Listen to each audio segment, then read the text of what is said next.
Lindsay's been tracking a much cooler forecast for this weekend. Boy, you certainly feel it when you walk outside, huh? It was so muggy yesterday, and then the rain hit, and now it's like a completely different season, it feels like outside. It's weather whiplash. It really is. And I think a lot of folks were waiting on this weekend. You know, we're still celebrating the Covered Bridge Festival. It's going to wrap up tomorrow, so this is that opportunity to go out and perhaps get that fall-like feel to the air while experiencing all of the changes of our leaves. It's going to look very nice.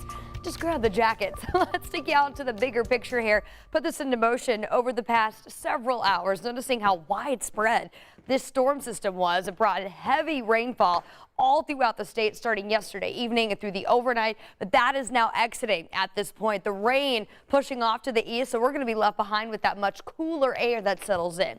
We picked up a pretty decent amount of rainfall as well. Lafayette just shy of a half of an inch of rain over the past 24 hours, I should say, and then just shy of 0.4 inches of rainfall here in Indianapolis. So this was a pretty steady rain, but now we're talking about the big time changes on the other side of that storm system, and that is a change in wind direction now coming in out of the northwest. It's bringing in some of that cooler Canadian air, which is why the temperature is so drastically cooler, 15 to 20 degrees cooler than where we were 24 hours ago.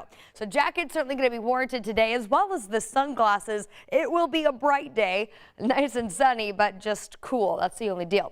47 at 9 a.m. We get into the afternoon today, rebounding back to around 55.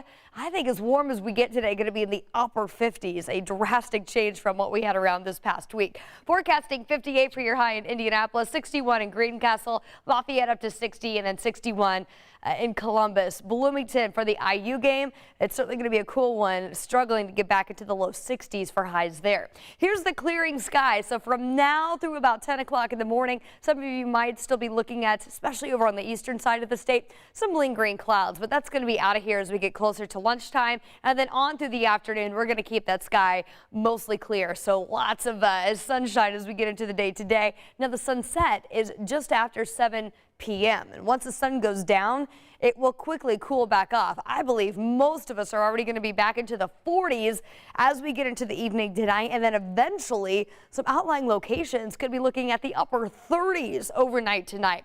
Forecasting a low here in Indianapolis of 41, 40 in Greencastle, 42 in Columbus. So really everybody here underneath of this same cooler air mass, and not going to rule out that potential of needing the furnace to be kicked on there. That's going to be a cool morning. We'll see another sunny day though tomorrow, 55 at noon, and then 64 for a high. So we will be a little more mild tomorrow, and then that slight warming trend continues into the early part of next week. Noticing the sky stays mostly clear as we get into our Monday and Tuesday as well. Look at Tuesday afternoon. We'll increase cloud cover a little bit, but I really think we're going to stay dry until potentially a slight rain chance on Thursday. Temperatures will continuously stair-step their way upward. We get back to around 72 Wednesday. That's going to be the best day of the week, in my opinion, just because it will be warmer. Mostly sunny skies through the middle part of our week. That rain chance will take the temperatures down just a bit. 68 for your high Thursday, where it's 60 by next Friday.